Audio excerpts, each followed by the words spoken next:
Tabii ki Bursa kurbanlarımız şu anda gelmeye başladı. Kurban pazarlarımız hazırlandı. Kurban pazar yerleri şu anda uygun. Kurban komisyonları kuruldu. Yıldırım Kaymakamlığı'nda Müftü Bey'le beraber yapmış olduğumuz komisyon bugün de Osman Gazi ile yaptık. Kaymakamlığımızın başkanlığında. Kurban komisyonlarımızda da alınacak tedbirlerin tamamen konuşuldu. Her yıl bu konuyu kontrol ediyoruz, pazarları denetliyoruz ve şu anda hayvan sayısı yarıyı geçti. Yani yeteri 40 binse 20 bin diyelim, 20 binse 10 bin diyelim. Yarıdan fazlası geldi ama şu anda hayvan sıkıntısı olacağına inanmıyorum. Hayvan sayısı yeterli. Tahminen bir Bursa'ya şu ana kadar 20 bine yakın büyükbaş geldi. Küçükbaşlarda son zamanları gelmeye başlar. O da bir 50 bin adet falan her yıl geliyor Bursa'ya. Bu sene de yine arayanlar, soranlardan gördüğümüz kadarıyla büyükbaşta ve küçükbaşta sıkıntı olacağına inanmıyorum. Yeterince kurban var. İnşallah arz talep meselesidir. Kurban getiren insanlarımız da mahcup olmazlar.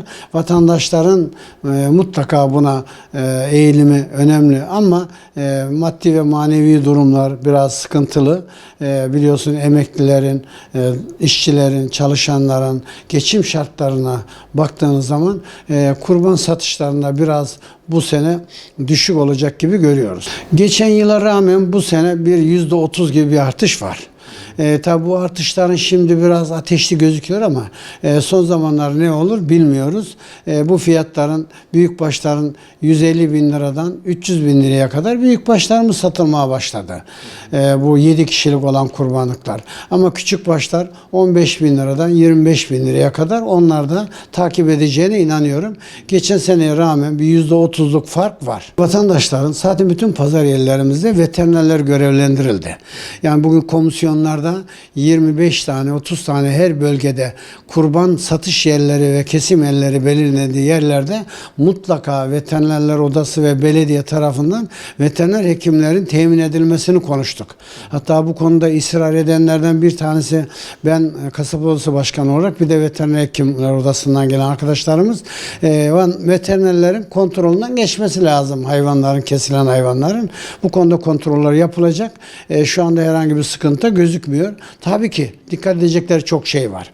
Yani pazar yerlerine giden eğer kendileri bilmiyorlarsa veya bunu ilk sefer almak, kesmek istiyorsa mutlaka kurban pazarlarına veterinerlere veya kurban satış yerindeki yetkililere sorsunlar. Yani kurbanda azadan eksik olmaması gerekiyor. Yani kurbana haiz olacak hayvanların kulağı kesik, burnu kırık veya boynuzu kırık, buna benzer ağzında yarası, salvarı, ayağı kırık gibi bu topal, sakat hayvan olmaması gerekiyor. Yani sevimli, azası noksan olmayan hayvanları kurbanda tercih etmeleri lazım. Bilmiyorlarsa sorsunlar. Vatandaşımızın online üzerinden, internet üzerinden kurban almamalarını tercih ediyorum. Kesinlikle böyle bir şey olmaz. Kurbanlarını görmeleri lazım. Kurbanlarını kendileri almaları lazım. Almıyorlarsa birbirlerine sormaları lazım. Yani piyasada sıkıntılar geçen senede, geçmiş dönemlerde bunları yaşadık. Onun için vatandaşa sesleniyorum. Kesinlikle online üzerinden, internet üzerinden buna benzer yani bir para havalesiyle kurban almasınlar. Kurbanlarını mutlaka görsünler ve görerek alsınlar.